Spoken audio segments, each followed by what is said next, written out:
오랜 역사 유적을 지켜온 경주에서 또 하나의 오랜 명성을 지닌 촌집이 있다고 해서 찾아온 이곳. 입구부터 사람들이 북적이네요. 여기는 어떻게 오셨어요? 예쁘다 그래서 이제 계절 바뀔 때 이렇게 한 번씩 오거든요. 또 음식도 맛있고. 눈길을 사로잡은 것은 물론 음식으로 사람들의 입맛까지 사로잡아 많은 이들의 마음을 빼앗았다는 오늘의 촌집입니다. 소구이도 있네. 와, 소리가 너무 커라. 와. 편안함이죠. 편안하잖아, 그죠? 이 정치가 편안함을 느끼고 또 익숙한 공간이니까 어릴 때 자라던 그런 공간이니까. 옛날 생각도 많이 나고 그리고 요즘엔 잘 볼 수 없는 그런 형태라서 좀 신기하고 좀 재밌네요. 주인분은 어디 계신지 아세요? 사장님 저기 계세요. 안녕하세요. 여기 주인분이세요? 예, 예. 아, 집이 얼마나 된 거예요? 100년 넘었어요. 와, 이 자리에서 이대로 무려 100년의 시간을 견뎌왔답니다. 곳곳에 남은 세월의 흔적이 그 시간을 증명하고 있죠. 고조부 때부터 내려왔던 집이고 고조부, 정조부, 이제 저희 때까지 하면은 5대째 내려오는 거죠. 한 120년 정도 되더라고. 부지는 전체적으로는 700평이고요. 건평은 큰 채 정도 되면은 한 20평 정도 되고 사랑채가 한 15평 정도 되고 그다음에 여기 별채가 15평 정도 되고. 집 구경 좀 시켜주실 수 있으세요? 지금 안 되고 지금 내가 좀 바빠가. 아, 일단 나 지금 주방에 가야 돼요. 지금 저 돈가스 손님 많아가. 할게요. 나중에 봐요. 맛있다던 그 음식이 바로 돈가스였군요. 슬쩍 바쁘다는 주인장의 뒤를 쫓아보니 별채 한쪽을 차지한 이 자그마한 주방에서 돈가스의 모든 과정이 이루어지고 있었습니다. 4년째라는데요. 그런데 결코 가볍게 볼 솜씨가 아닙니다. 고기 손질부터 튀김, 직접 만들었다는 수제 마늘 소스까지 정성이 가득한데요. 돈가스 나왔습니다. 굳이 이 촌집에서 돈가스를 찾는 데는 나름의 이유가 있겠죠? 고택과 돈가스 그냥 밖에서 보면 특가네요. 된장찌개나 청국장을 팔아야 될 것 같은 그런 느낌인데 와서 이 돈가스를 먹어보면 안 어울릴 것 같은데 잘 어울리는 것. 포항이나 경주나 이 근방에서 먹어본 데 중에 제일 맛있어. 돈가스를 생전 안 먹던 사람도 다 맛있게 먹을 수 있는 그런 맛이에요, 지금. 현옥의 이 정치를 보면서 눈으로도 먹고 또 맛있는 돈가스를 먹으니까 입도 즐겁고.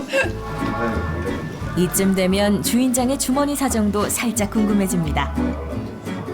손님은 몇 테이블 정도 매출은 공개가 가능한가요? 그걸 오픈하면 안 되는데 그거는. 그냥 일반 카페에서도 일반 월급제보다 나아요. 어우, 잘 되실 것 제일 같아요. 바깥에 위치한 별채지만 가장 고민을 많이 했다고 합니다.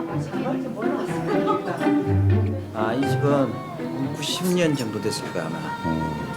완전히 이 집 역시 완전히 폐가 분위기였는데 이 집을 철거를 해가 뭐 이렇게 할까 고민도 많이 했었는데 결국 오래된 멋을 그대로 살려 특색 있는 카페로 재탄생시켰죠.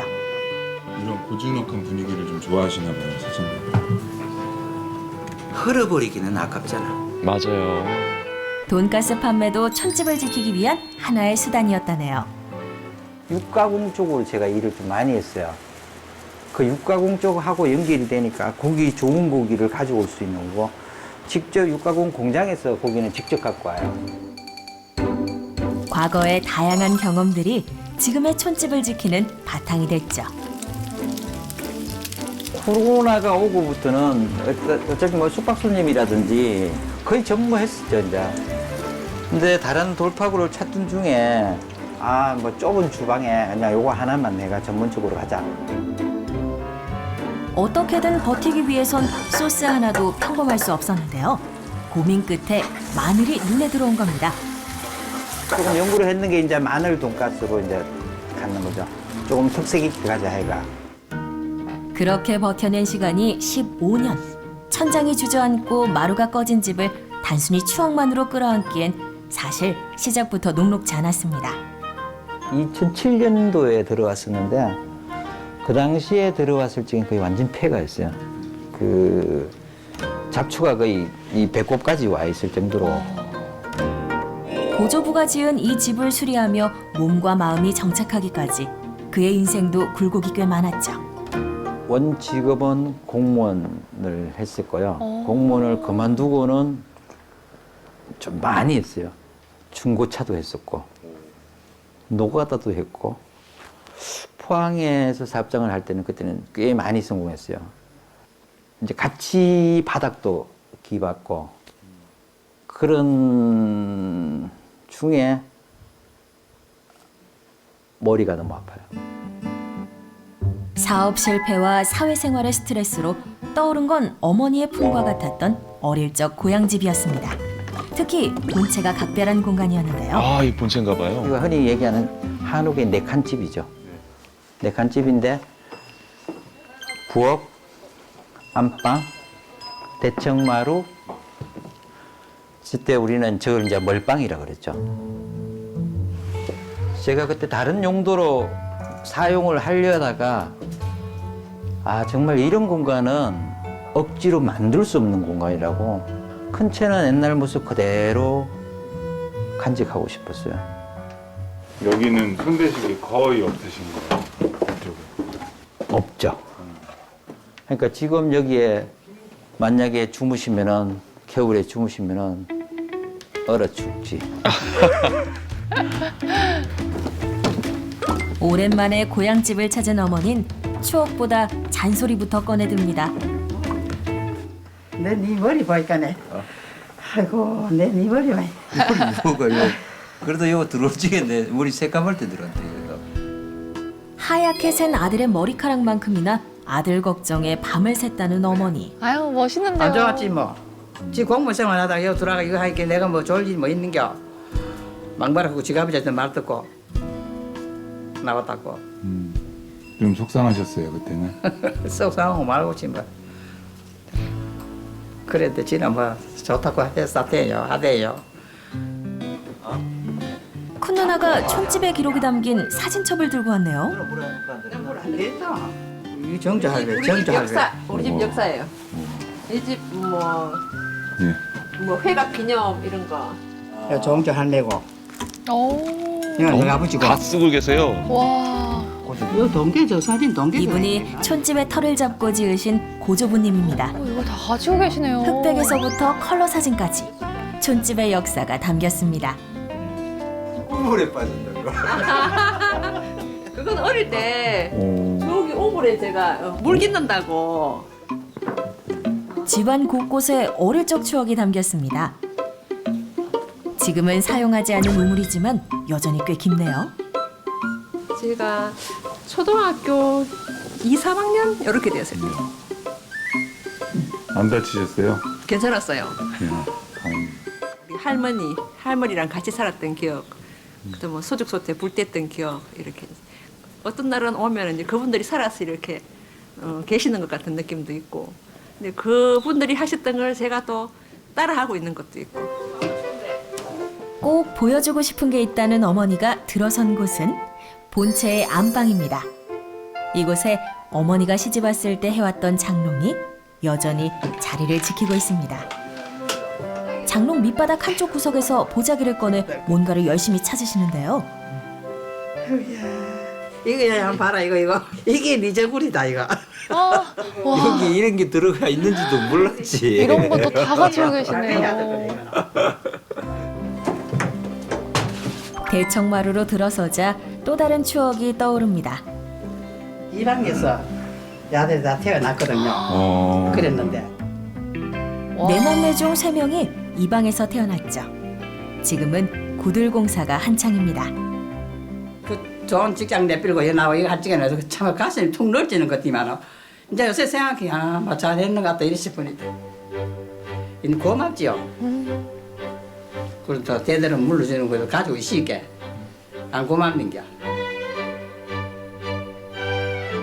촌집 전체를 두고 봤을 때 가장 많은 시간을 보낸 것이 바로 이 사랑채인데요. 그만큼 보수할 곳이 많았기 때문입니다. 거의 다 자세히 보면은 거의 다 재활용일 거예요. 이 등 같은 경우도 자세히 보면은 이거 다 문살로 만들었는데 부러진 문살들이 많아요.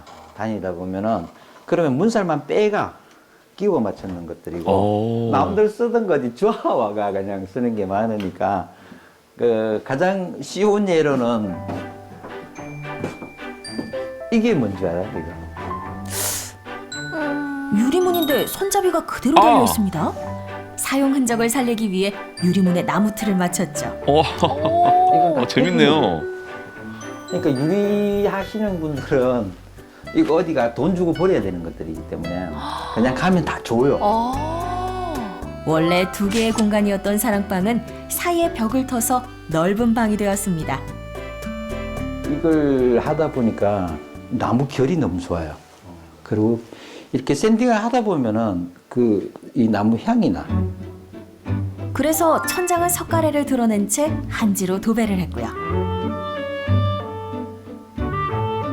벽에는 황토를 발라 보온성을 높였습니다. 근데 좋은 거는 아침에 자고 일어나면은 청정기 틀어놨는 어떤 그런 느낌. 이렇게 맑죠. 외양간, 정자, 어느 것 하나 버려둔 곳이 없는 촌집에서 최근에 가장 신경 쓰는 곳이 있답니다. 원래 닭집이었어요. 전체적으로 봤을 적에는 우리 집에는 이제 그 초가 분위기가 없어가 요거는 미미 초가로 해가 그게 어울릴 것 같아가 지금 작업 중이에요. 폐가였던 촌집을 서서히 복구시키자 승진 씨의 삶도 달라졌습니다. 막상 여기 딱 들어와가 딱 보니까 재밌어. 아침에 빨리 해가 왜 안 떴느냐, 빨리 해가 떠야 이걸 해야 되겠다는 생각을 할 정도로 어떻게 보면 내한테 맞지 않는 거죠. 안 맞으면은 이렇게까지는 못 왔을 거야. 아마 중간에 포기했을 수도 있겠죠. 과거엔 왜 평범하게 살지 않느냐는 질문이 불편했다는 승진 씨. 하지만 지금은 아닙니다. 그 특별한 선택이 결국 답이었으니까요. 언제까지 여기 사실 거예요? 걸어 다닐 수 있을 때까지. 아마 죽을 때까지 하면 여기 안 살겠어요. 어차피 태어난 고향 집이고 버릴 수 없는 공간이죠. 지금의 나를 지켜주는 추억의 촌집이었습니다.